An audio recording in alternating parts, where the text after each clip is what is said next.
પરસોત્તમ રૂપાલાની પ્રચાર ટીમમાં મોટો ફેરફાર કરવામાં આવ્યો। પ્રચાર ટીમના સારથી અને કોર ટીમમાં બદલાવ કરવામાં આવ્યો છે। ટીમ રૂપાલામાં રૂપાણી જૂથની એન્ટ્રી થઈ છે। ટિપ્પણી વિડીયો વાયરલ કરવામાં અંદરના કોઈ વ્યક્તિની ભૂમિકા હોય તેવું સામે આવ્યું છે। ત્યારે રૂપાલા સાથે સોમવારથી નવા ચહેરાઓ જોવા મળશે।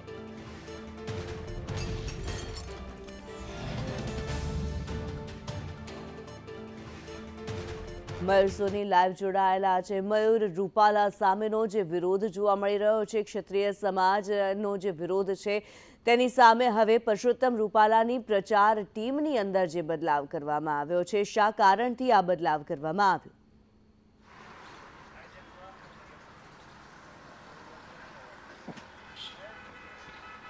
જી બિલકુલ, રાજકોટ ખાતે જે પ્રકારે પરસોત્તમ રૂપાલાના એક નિવેદનના કારણે ક્ષત્રિય સમાજની ભારે નારાજગી અને પછી રાજ્યભરની અંદર વિરોધ અને રોષ જોવા મળી રહ્યો છે, તેને લઈને પરસોત્તમ રૂપાલાની જે પ્રચાર ટીમ છે તેની અંદર મોટો ફેરફાર કરવામાં આવ્યો છે। આ ઉપરાંત તેની જે કોર ટીમ છે તેની અંદર પણ 2 થી 3 મોટા કહી શકાય તેવા નેતાઓ છે તેમને જવાબદારીમાંથી મુક્ત કરાયાની વિગતો જે સામે આવી રહી છે। છેલ્લા કેટલાક સમયથી હાસ્યમાં ધકેલાયેલા 2 મોટા નેતાઓને તેમનું જૂથ છે તેમને હવે પરસોત્તમ રૂપાલાના પ્રચાર અને કોર ટીમની જવાબદારી સોંપવામાં આવી છે। સોમવારથી સંભવતઃ નવી ટીમ છે તે કાર્યરત થઈ જશે।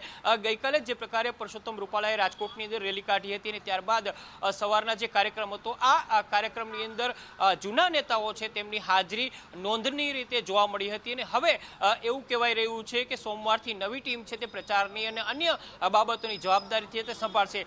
પરસોત્તમ રૂપાલાના એક નિવેદનના કારણે જે પ્રકારે ક્ષત્રિય સમાજની અંદર નારાજગીને રોષ જોવા મળ્યો હતો, હવે તેને દૂર કરવા માટે મોટા નેતાઓ છે તેમને જવાબદારી સોંપવામાં આવી છે। ખાસ કરીને સૌરાષ્ટ્રભરની અંદર જે પણ ક્ષત્રિય સમાજના આગેવાનો છે તેમની સાથે બંધ મારણે બેઠક અથવા તો તેમની સાથે ટેલિફોનિક ચર્ચા કરીને આ રોષ છે તે ઠંડુ પાડવાની જવાબદારી છે એ આ નેતાઓને અને ટીમને સોંપવામાં આવી છે। સાથે જ પ્રચાર સામગ્રી અને પ્રચારને લઈને જેટલા પણ જાહેર કાર્યક્રમો હોય અથવા તો કોઈ ઇન્ટરવ્યૂ કે નિવેદનો હોય એ પણ આ કોર ટીમ છે તે ફૂંકીને આપશે તે પ્રકારની વિગતો છે તે સામે આવી રહી છે।